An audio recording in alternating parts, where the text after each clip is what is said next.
Good afternoon, everybody, dear participants. I would like first to introduce myself and the organization IAFFE. I work at the Institute of Political Studies and Governance. I would like to welcome everybody in our first event of this kind. I would like to first tell you a little bit about IAFFE, and then I will introduce our speaker, Maigul Nugmanova. IAFFE, it's an international association of feminist economy. It's a non-commercial, non-profit organization of women scientists, of feminists and activists that was founded in 1990. And the purpose of this organization is development of feminist approach in economy and also protection of Women in Economics Against Discrimination. This association publishes a Feminist Economics Journal. We can share a link on our website in the chat so that you can see it and you will be able to become a member of this organization, IAFFE, in Global South. It's $20 if you want to participate. And we also have different events that are conducted online in different areas. You can see our YouTube channel. I will also send a link to the chat. And today's event is going to be recorded and it will also be published on the YouTube channel in a few days. And today's event, it's not a webinar, it's a Zoom meeting, and we would like you to please stay muted. If you have any questions, there will be a Q&A section at the end where we will invite you to use the function of raising your hand in Zoom, and you can ask your question. But please feel free to share your comments, your resources, and you can ask your questions in the chat during the event at any time. So, okay, then first I will introduce Maigul Nugmanova. She graduated from Belarusian State University with a degree in political economy.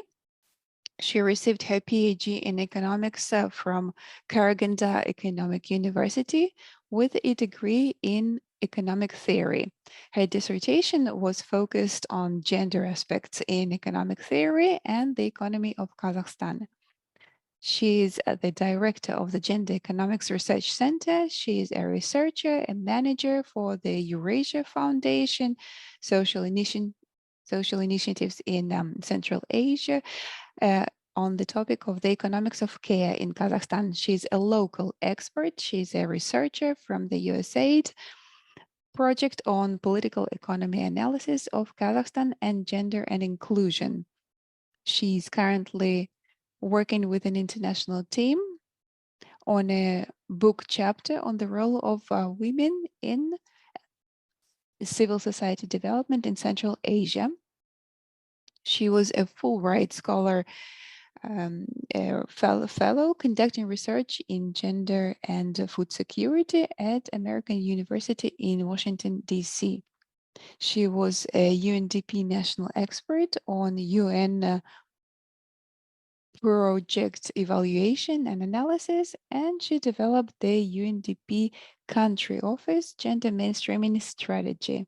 Maigul was a national research consultant for the International Organization for Migration project on human trafficking in Central Asia. She's also an expert of the International Accreditation Agency in Higher Education, Germany, FIBAA, and also member of the Central Eurasian Studies Society, which is CESS.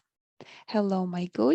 Thank you very much for participating in our event as a speaker. Can you please tell us a little bit about yourself, about your work, about your interests, and also about the work that you and your organization are conducting, especially in the area of care. This is Maigul speaking. Thank you, ladies and gentlemen. I'd like to thank IAFFE for organizing this important event for our region. Thank you very much for your interest in our country, in our region, in our center. And thank you very much for the invitation and the possibility to share the results of our studies.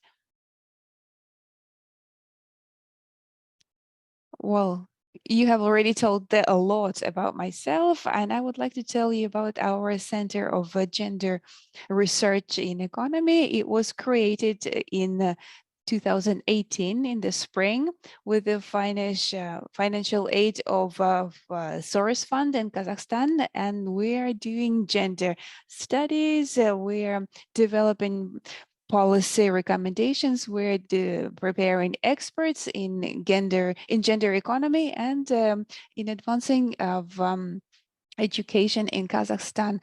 We're working with a professor from American University, Professor Moors.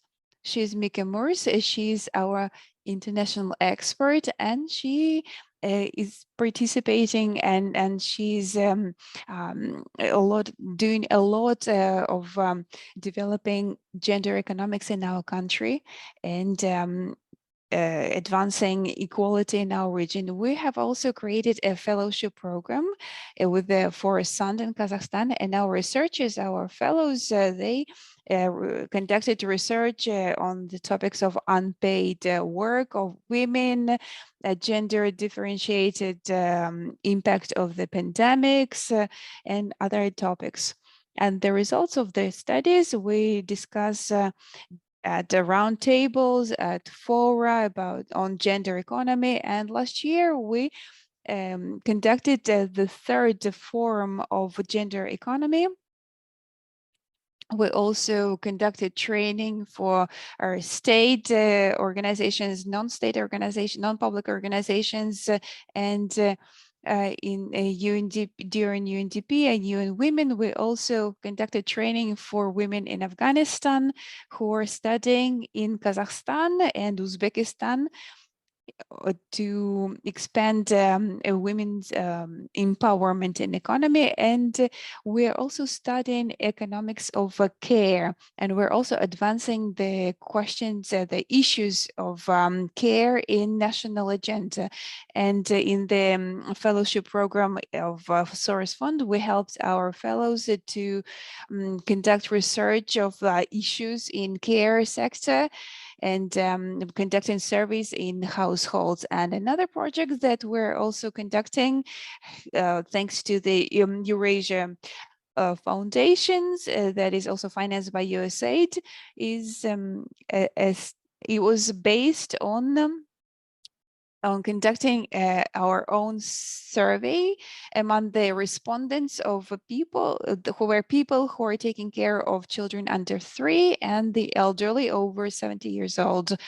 The analysis was also based on creating a regression model, studying the fact of possibility of women going back to work, women who are taking care of small children and the elderly. And to conduct this project, we also worked with Professor Moores, with professor from the University, Denis Ujerina. We also worked with other professors, with Anastasia Lipovka, and a consultant of data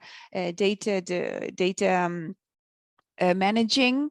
I think all our team is here, and I'm very happy to tell a bit about the study on behalf of our team. These projects were aimed at analysis of all the care sector in Kazakhstan and determining gaps. Determining gaps in the data to be able to analyze effectively the politics, and creating recommendations for the government to enhance care sector. And we also collaborated with non-commercial organizations, with state authorities that have an impact on the decisions. Okay, can you please tell us about the care sector, especially taking care in the original context? Why is it economically important? Well, when we're talking about care, we're talking about the work to satisfy physical, psychological, emotional needs in development of people who need assistance and help. First of all, this is personal activities like feeding a child, assisting a sick person, or also indirect help, like helping with cooking the food, cleaning. In Kazakhstan law, care is also mentioned in different regulatory documents. Especially it's aimed at medical help and social care of the population. There is a definition of care in the standard of preschool education, where understand all services and all work of care. It's also paid and unpaid that's necessary to keep a quality of life of the society. And in our study, we studied institutionalized care, paid care, and unpaid care in the families. The care, we're talking about the care of the elderly over 70 years old and children under 3 years of age. And this care that's provided both from parents and relatives, and also from the state, the government, and the on businesses. Well, if it's the question is if it's economically important, yes, it is. It is very important. It's economically a very important issue, and because it has an impact on economic results such as employment, income, economic development. And a well-developed care sector creates additional workplaces in the care sector. And a well-developed care sector helps women to get more time, and they get more access to official employment. And they can also get an extra income, and this will also depend on their retirement, the retirement and income and taxes. It will also help them to enhance their businesses, their consumer possibility, and in the end, it's going to have a big input in the economical development of the country. And investments in care sector will lead to significant economic benefits, including participation in workforce and lowering healthcare expenses, enhancing the care results, and we are expecting that the demand on services of care for the elderly is going to keep growing, which means it's necessary to enhance investments in the sphere of in the area of care for the elderly and for the children under 3 years of age. Okay, thank you very much. Can you please tell us a little bit about what you know about the importance of care sector in Kazakhstan, and what kind of issues exist nowadays, and what are the outcomes of the regional meaning? There is an international rating. This is a credit rating that shows the level of investment and the appeal of the investment. In September last year, that agency revised the forecast for Kazakhstan from stable to negative. And the main reasons for the drop in this rating were the following. First of all, high inflation, dependence on fluctuations in the raw material market. You know that Kazakhstan is a provider of gas, uranium in the world market. But the main reason is, of course, unstable social and economic situation in the country. So one of the main reasons for this instability is this. So with regard to that, Kazakhstan is going through a big crisis. It is pushing some social reforms. Last week, the social code, yes, it was adopted in March this year. This rating was revised from negative to stable. However, the main problems in the care sector still persist. In the first place, we talk about deficit of care and low quality care. And when talking about females, we talk about the following: 64% of women were employed. It's a very high number in the region, which is accompanied by high deficit in the vacancies in preschool education. We used to have 500 kids queuing, yes, so for a vacancy. And now this value, so this indicator has improved. So in 2022, so the elderly accounted for 80%, of the total population. So the rise in retirement age has had a negative impact on the problem as well. In the Soviet times, women at the age of 55 were retired. So this is the age at which the elderly need help. And, women used to be the main, let's say, free replacement, for those institutional services for care. Nowadays, yes, so this retirement age has changed, yes, so to 61 age. So when talking about the kids under 3 and the elderly over 60, these categories are least studied, least development, and least supported, yes, by the state in the care sector. So so this also showed, yes, so that women account for most part among the poor. So they account for 5% among the poor, and males account for 4% among the poor. According to the World Bank, so they account for 5%.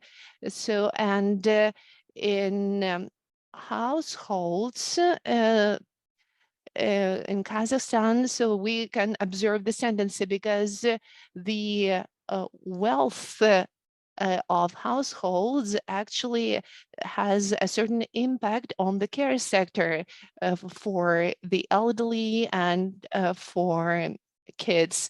We are trying to push some measures that can actually help redistribute the employment of women, etc. In Kazakhstan, we have an accumulative pension system. So your pension, yes, will depend, yes, on your contributions.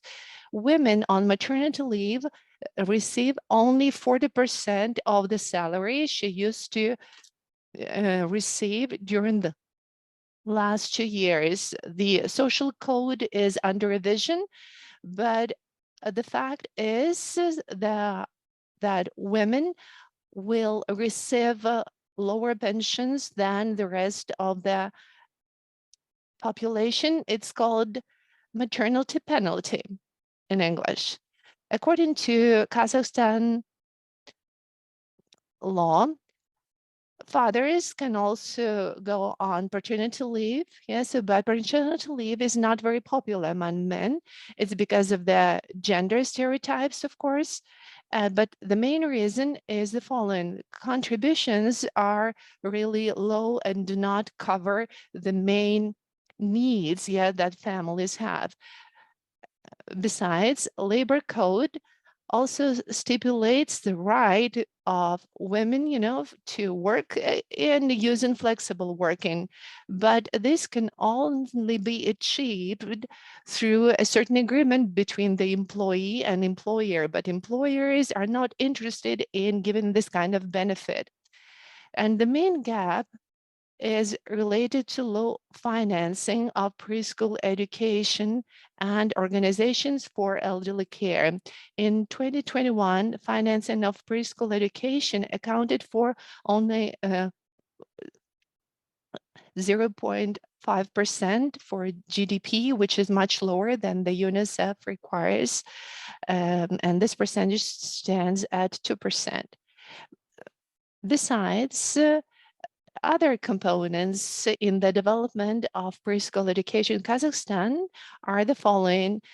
So as healthcare, sports, construction, etc. All these areas are in the hands of different institutions. So we are working on creating a unique a body so that could have an overall accounting system, which could unite the activities of all these bodies and ensure transparency of the finances. And in this case, we're talking about financing of all preschool education organizations. We're talking about the coverage of these organizations as well. And so the information we received, the data we received are the following. For kids up to 8 years old, we talk about 46%. So the objective data of coverage are very important in order to ensure the right financing for this sector. According to the studies, we understood, yes, we also understood that, yes, so the gap and problem of financing has not been resolved. And besides, it showed, yes, so that the main deficit for kids under one age, yes, so this kind of organizations are not in demand. And it's considered not very profitable, so to open vacancies for kids under one age. So it's very important to spot, yes, the demand. And this kind of studies, have not been carried out in the country. As regards the paid care, demand for this kind of services is rising in relation to the deficit of institutional services, high level of and so the aging of the people, that men are not interested, yes, in going on paternity leave. We are talking about very informal unemployment, so certain areas are not regulated by the law, and some social workers in Kazakhstan usually work in the area of elderly care. They provide care for the disabled as well. They receive their salary from the state. Social work in the child care is focused only on special needs kids. According to the gender and generations studies, where respondents amounted to 15,000 people, most of them noted that the elderly care and child care for childcare is in the hands of the family, not of the state. So we have the following question: is there any need in our country for institutional care? And is it really necessary to cover 100%, the kids' care? So according to the studies, unpaid care for kids under 3 years of age and elderly care. So we decided to conduct our own studies. I will tell you the results a little bit later. So the conclusions are the following. We found out that the most popular kind of care for kids under 2 is unpaid home care. Small percentage accounts for institutional care, and the least popular is paid home care. As regards the elderly group, less than 1% of all the elderly are in retirement homes. Most respondents over 70 years. So most respondents do not want to send their kids who are under 3 years old, so to kindergartens because of the low quality of this kind of centers. And some families prefer to raise their small kids in their families. Around 42%, belong to this group. Others did not or do not or will not send their elderly family members to retirement homes. Almost 37% of the respondents would not use paid care or would not hire a nanny. So other respondents, would be willing, to start work, so if they had a very reliable preschool education centers. We also had the following dependency: the younger the kid, the higher the probability for their parents to send these kids to kindergarten. So this kind of preferences should be taken into account by the government. We are confident.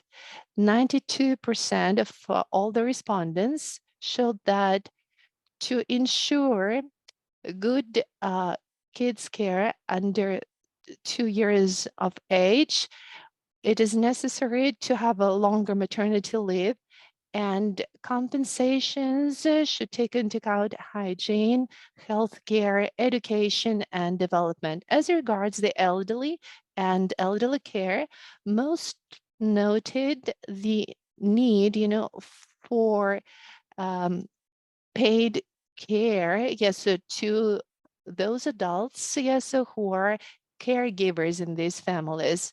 So to sum up, so we concluded the following. So if employer or state try to support, so the families with kids under 1.5 years old, and the families who have kids over 3 years old can send, so their kids to kindergarten. So then families who have kids under 1.5 years old, so they don't rely on any help, without any possibility to send their kids to kindergartens. And this is one of the most important gaps in their kids care system. Since November 2021, the optimal age for kindergarten is as of 2 years of age. And the main deficit, of course, is shown among this age group. Because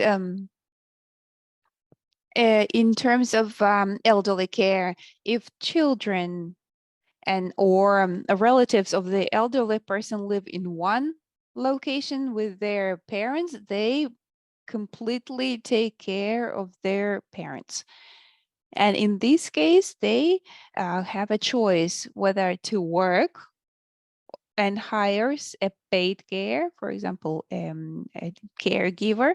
And I will also note that payment for this kind of work is approximately equal or lower or higher, sorry, of an average salary.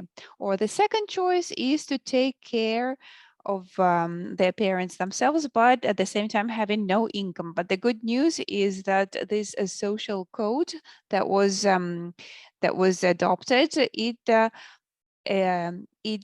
has regulatory norms where the caregiver has certain allowances that are paid, but the question is how high those allowances are going to be and what mechanism is going to be implemented uh, to put it into practice. Okay, thank you. Well, I have placed a link to your study in the chat so that our participants can take a look at it. I would wanted to ask you, what are the political recommendations that are based on the study that you have conducted, on the work that you have conducted? Well, I was talking about the problems. I was talking about the recommendations that we are offering, but the most important recommendations are the following. A huge role is given to the state, and the role of the state, of the government, is enhancing or highering the level of life or the quality of life of Kazakhstan families.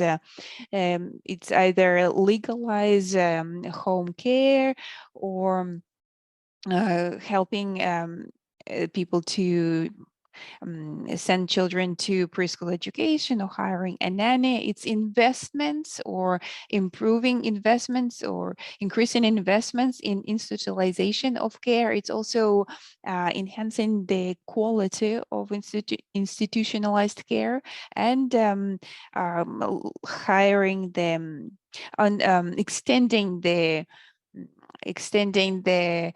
maternity leave to 2 years, also creating workplaces in the caregiving sector. Social welfare is necessary for the caregivers, and also support of the people who prefer to take care of the elderly and the young children at home. It's also necessary to provide support to the people who are providing this kind of care. Well, this is a the short summary. Could you please describe some of the concrete approaches that you have offered as a scientist that works in the area of gender economy? Well, first of all, when you're studying the care economy, we are analyzing social, economical processes, taking care into their impact on men and women. We also consider social and economic problems uh, because of gender inequality in care sector that exists in the labor market, in the family, in the society. We also consider how gender roles that are created by the society and gender stereotypes in terms of female and male work and distribution of resources and time in households, and how that influences on social and economical position of men and women, and how it impacts economy in general. We also take into consideration the fact that there are more women in care sector in the family and outside the family, and it also leads to the question of women facing more difficulties in economics. There are lots of difficulties and concerns in balancing work and unpaid work. In 2020, 15% of women have said that they have this unequal or imbalance between men and women in care. We're also developing recommendations to create and to enhance social and economies that take into consideration needs and interests of men and women, and in the end lead to an effective economic development of the country. We also focus on economic importance of care work, of the value that it has, and this kind of work has to be paid as well as other kinds of work. And at this stage, it's could be only increasing the allowances for care, and we also take into consideration the questions of, of breaching the gender gap in care sector. We also make recommendations in increasing investments in care sector, and we're also considering issues of gender stereotypes, impact, and patriarchal norms in the family and how they impact the economy. Okay, the last question. Are there any issues, any moments, any ideas that you would like to share with our audience? Well, I think there is a lot of information. I'd like to give you a little bit of an information about Kazakhstan and about gender equality in our country. I think these questions also refer to the whole Central Asian region, because our culture, our traditions, in a great extent are very similar. Well, first of all, I'd like to note that nowadays the government and the parliament of our country is involving the scientific is the scientific area into their work. We were invited to state conference on the gender politics, where we could present the results and the findings of our studies. They also support our projects. They ask for the findings and for the results of our studies. And nowadays, for example, we're preparing a work session with the Parliament of the Republic of Kazakhstan, and the initiative was on behalf of the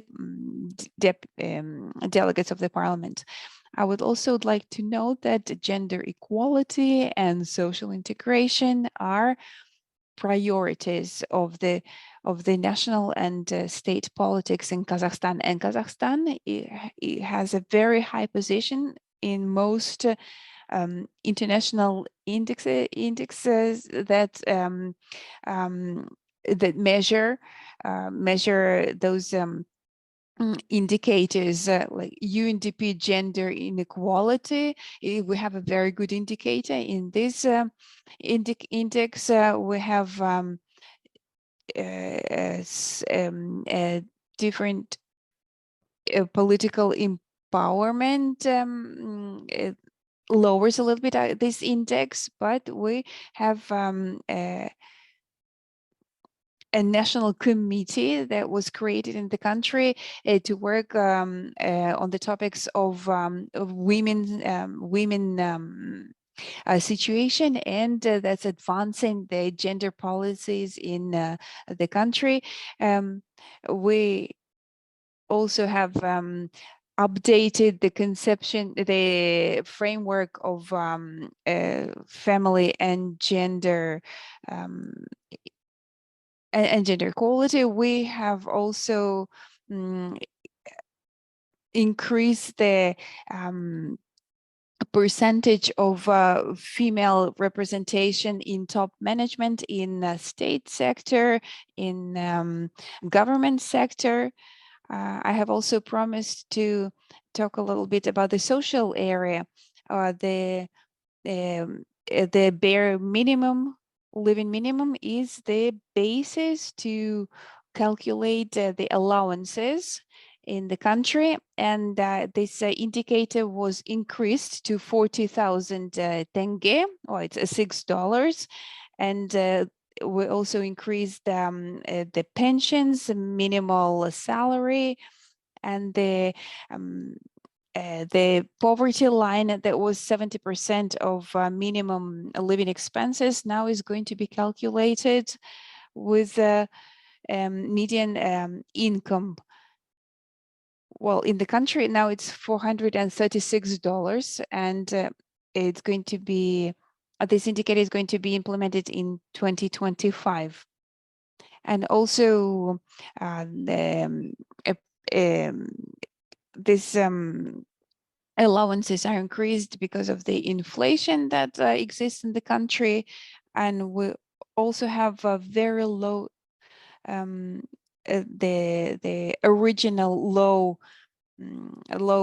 number of these allowances, but thanks to these developments and the created regulatory norms and laws, they're also informal existed in informal rules in the society, and these are, for example, the patriarchal views and gender inequality in the labor market, in the family, and in the society. Thank you. Okay. If you have any questions, dear participants, you can raise your hand in Zoom, or you can also write your question in chat. We have about 10 minutes for the Q&A section. Can I ask a question? Sure. Please, go ahead. This is Rabiga Baitukova. Good afternoon, everyone. Good afternoon, Maigul. That's very good information. My first question, you work a lot, not only you, but other organizations as well, are conducting a lot of work in gender development and in gender inequality, social independence, and all this. What are those how do your recommendations get to the government? I know that you participate in different events, but the question that I have is that you said that the government in Kazakhstan is doing a lot, but I also think that many things they just set aside and close their eyes because we do not have a political document on gender equality. So what is done up to 2030, the strategies, the plan is not very clear to me, and how they are going to implement this plan and what results. Is it possible to get the results according to the years? For example, what is the plan? Like, for example, what are they going to do in the first year?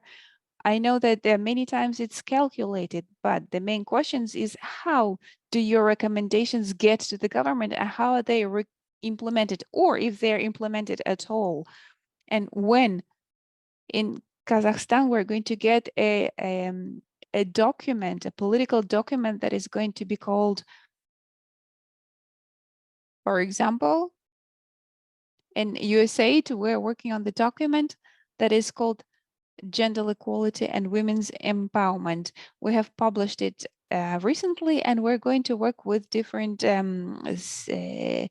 countries so that it's implemented. Last year, we created gender strategy, and we're working in these two documents. Or, for example, in our country, in Kazakhstan, are there any documents that could really be on a high level that we could say that this is our plan, we have the document, and please implement it and have the results? Thank you.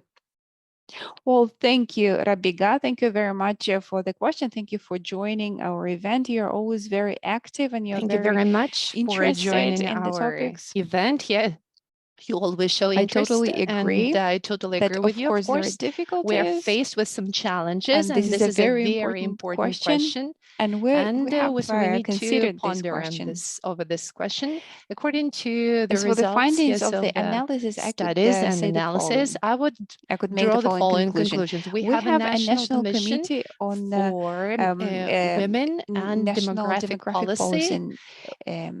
at the Um, presidency of there is a Kazakhstan.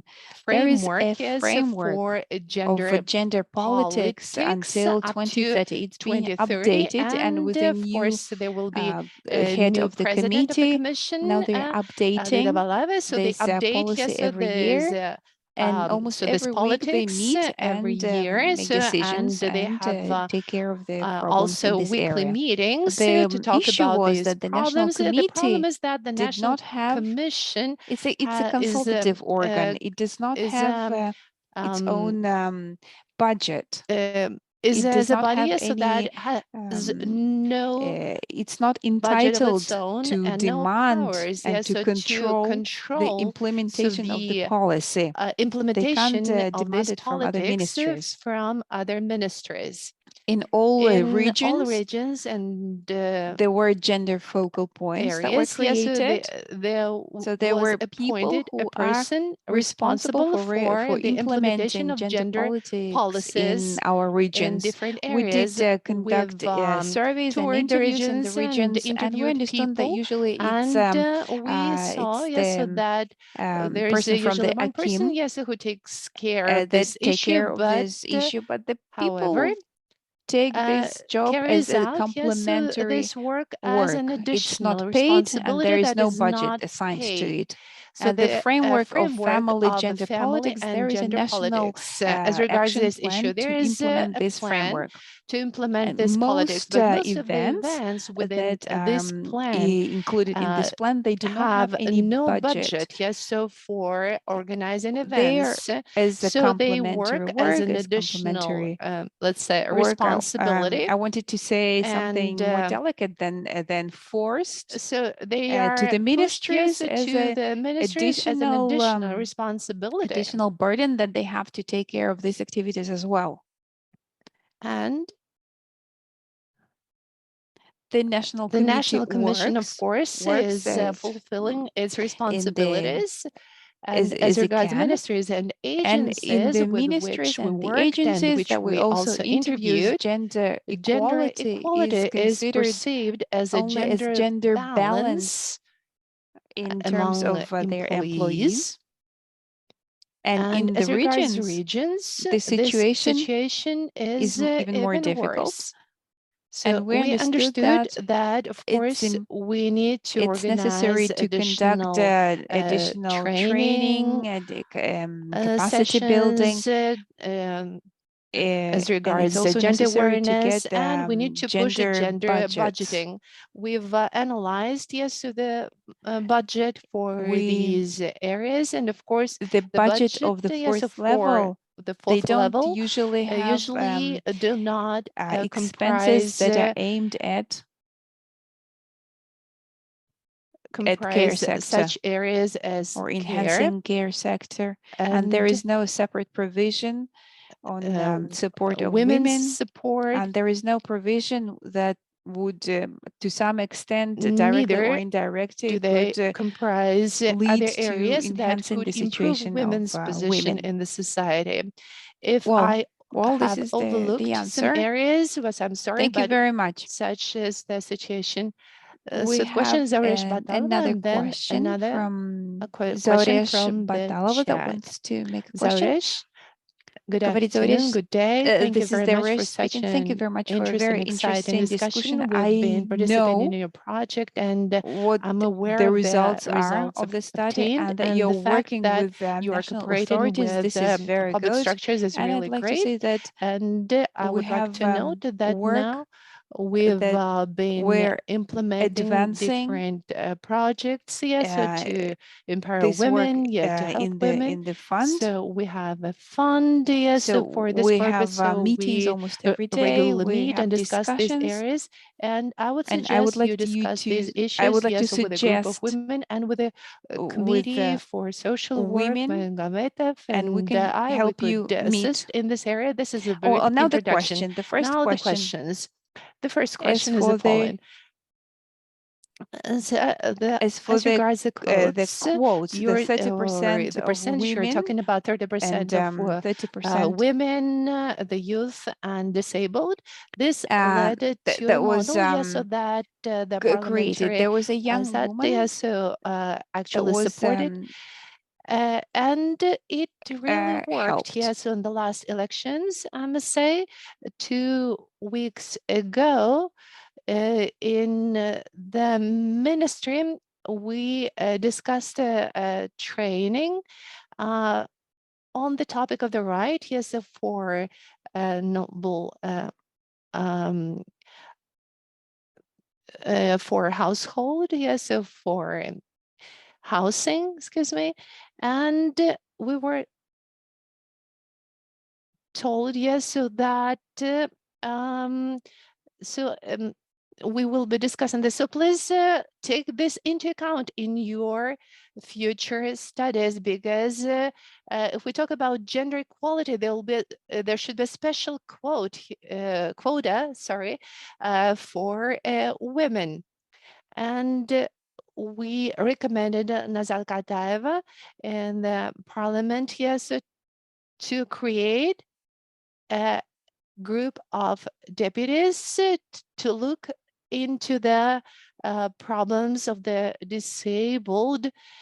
Of course, yes, so to make sure, yes, so they cover, yes, a really different topics, and we have very talented people, yes, so very talented guys with whom we cooperate in increasing life quality in other areas. So please pay attention to this topic in the first place. Please take that into account. It wasn't a question, it was a recommendation. And now, secondly, my question is the following: how your studies focus on such metrics as the minimum salary, minimum indicator, and we understand, yes, so that all these indicators, indexes, yes, they do not exist in Kazakhstan. They're really very low. They're very different from other countries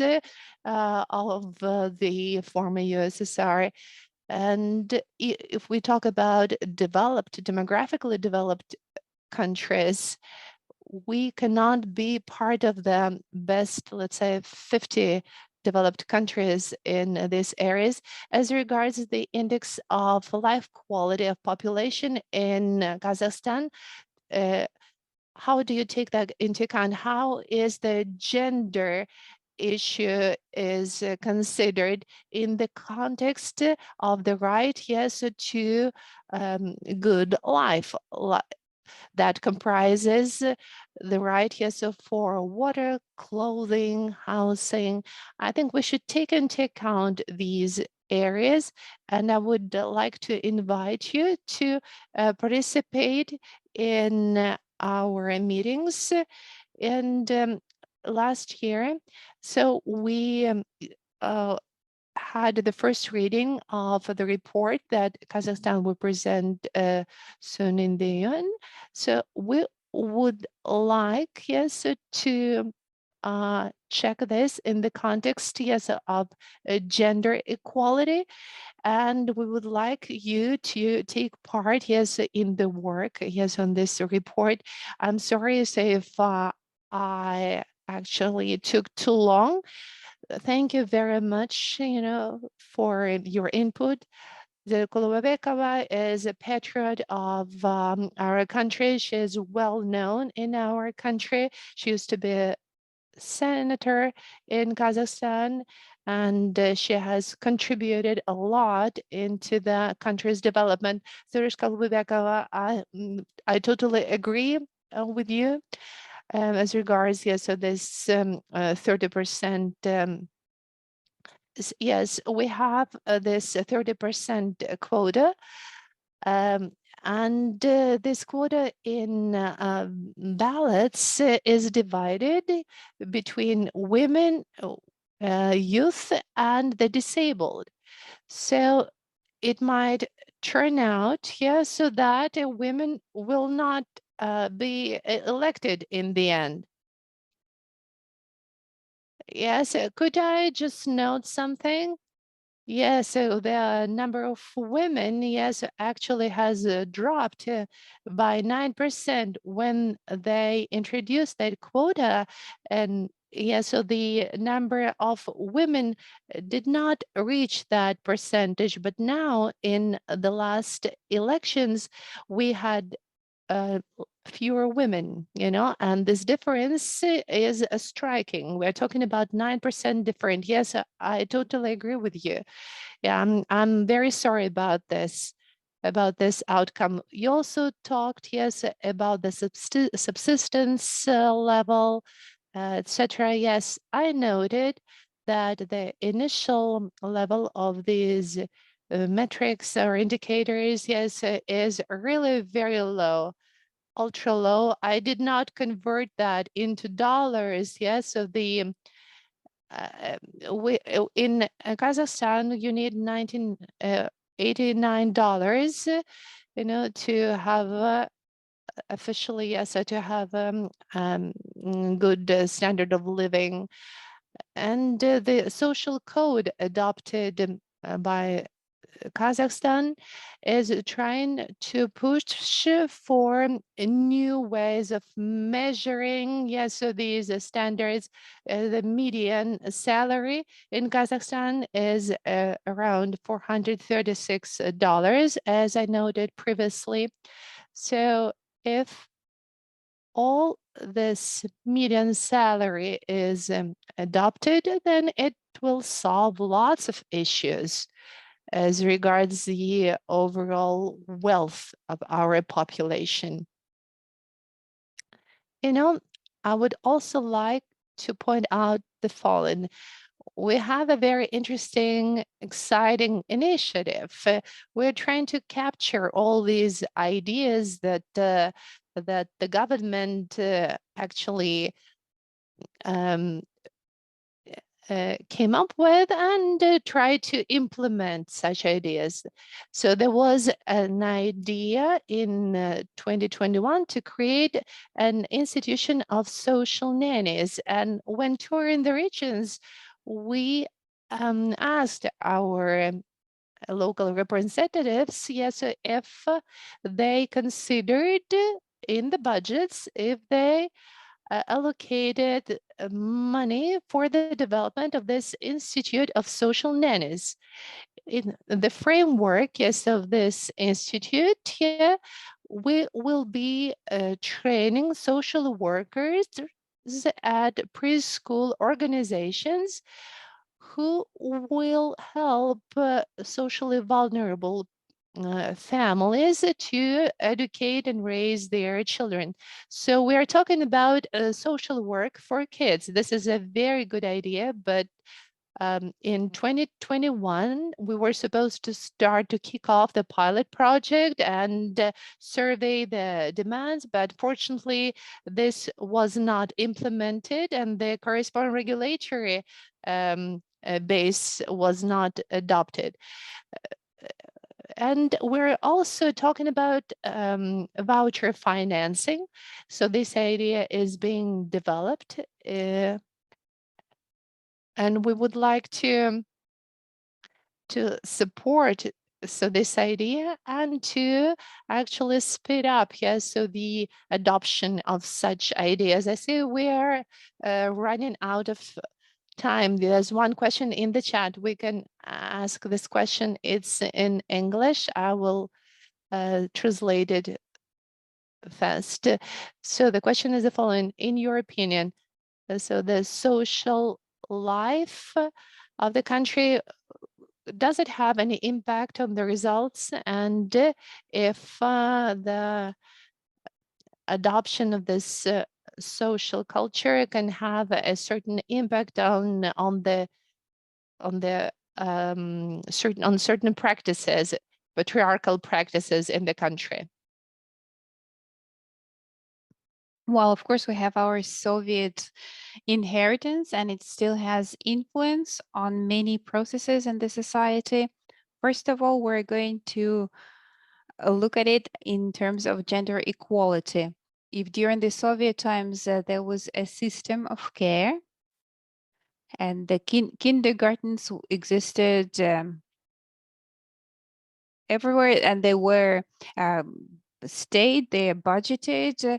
There were also kindergartens at every company, and there was a very high level of employment. Everybody were equally poor, if you can say that, and the role of a woman, the mother, the mother who takes care of the family, but she also used to work. But nowadays, at the beginning of the 90s, kindergartens and organizations of preschool educations were completely, I think they dropped from 8,000, they were totally destroyed, and the number of preschool education organizations dropped to 1,000, and the families were left to their own.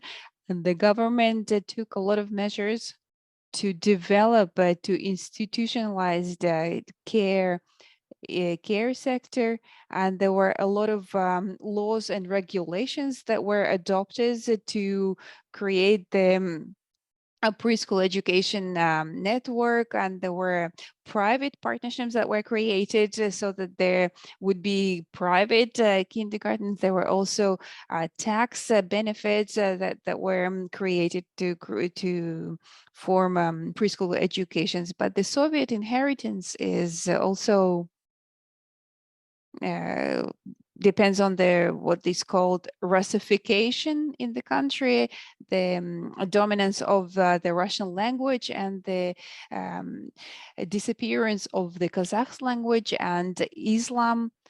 Nowadays, we have a revival of Islam, and there are also radical religions that have been created. What can I also say about our Soviet inheritance?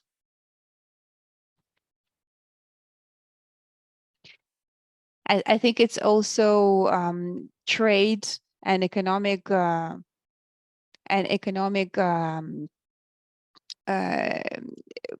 it, th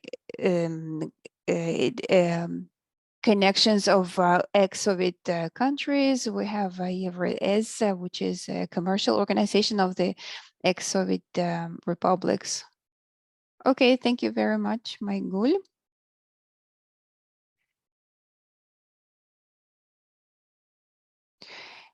All family values have dropped. We can say that. Well, I don't know if I can agree that family values have dropped, because family values and the characteristics, like main characteristics of the Central Asian peoples is hospitality, is high family values, where the respect for the elderly is a complete a responsibility of the husband for the family. Well, I meant family as an institution. For example, in Uzbekistan, those institutions are very strong, but here in Kazakhstan, they have weakened.